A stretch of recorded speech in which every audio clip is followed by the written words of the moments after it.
Question du public, réseaux sociaux. Question du public, réseaux sociaux. Ah, ben c'était facile cette semaine. Il y a des semaines, c'est plus difficile. Mais cette semaine, c'était facile avec l'arrivée de Denis Gourianov. C'était une question du type compléter la phrase que l'on vous adressait sur les réseaux sociaux de Radio-Canada Sport. Alors, avec le Canadien, Denis Gourianov sera. Sur le book, on a beaucoup de réponses qui vont comme suit. De passage. Qui sera de passage. François Ted. Ce qui n'est pas un mauvais. C'est pas une mauvaise prédiction. Une bonne intuition.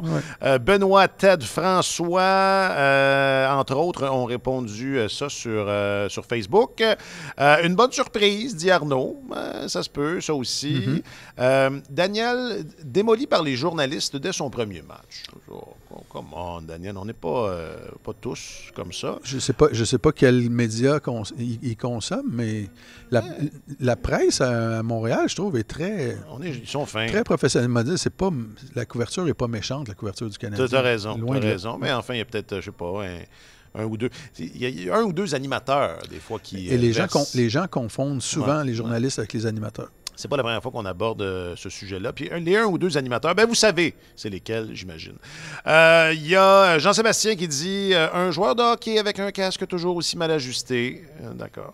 Le bon Simon, Jamie Tart, référence à Ted Lasso. D'ailleurs, la 3e saison s'en vient, j'ai entendu dire. J'ai très hâte. Puis bon, pour ceux qui n'ont pas suivi, Jamie Tart, c'est ça, il devient bon quand il est échangé, je pense que c'est ça. Puis Alexis qui dit Denis Gourianov avec le Canadien sera souvent au New City Gas, référence pour les amateurs de nightlife. Sur le Twitter, Jack dit un jeune Dadonov. Intéressant. Tout ce que je sais, c'est que je ne sais rien, dit un pari risqué, mais qui n'a pas coûté grand-chose. Il y a un petit paradoxe là-dedans. Exact. Bon. Sinon, quoi d'autre? Toujours sur... Ah oui, il y en a une que j'aime beaucoup. Sur Twitter, Marc-André Forêt, un Benoît Pouliot 2.0. Je me suis posé cette question-là, moi, quand j'ai compris qu'on avait abandonné à Dallas sur Denis Gourianov. Tu sais, il est beau, il est grand, il patine comme le vent, il a un bon tir, oui.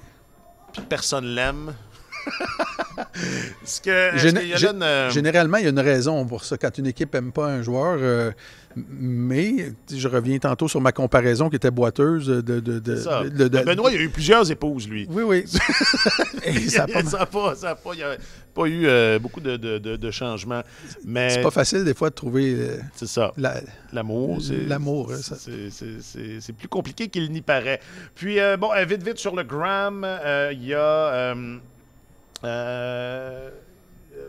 Marc-Antoine Ranger, c'est un vrai nom, c'est pour ça que j'ai eu la misère, qui dit un tremplin vers la KHL. Et tu sais que maintenant, notre gourou des réseaux sociaux fait un sondage sur le YouTube, c'est intéressant. Alors, avec le Canadien, Denis Gourianov sera un vol, 10% des répondants. De passage, 46% des répondants, c'est la réponse la plus populaire. Top 6, 15% des réponses. Et profondeur, 29% des réponses. Donc, dans l'ensemble, les gens... Je pense que c'est ça. C'est un Benoît Pouliot. Il y a du Benoît Pouliot dans le nez. La meilleure façon de regarder cette transaction-là, c'est juste de ne pas avoir d'attente trop élevée. C'est ça. Et si il livre la marchandise, tant mieux.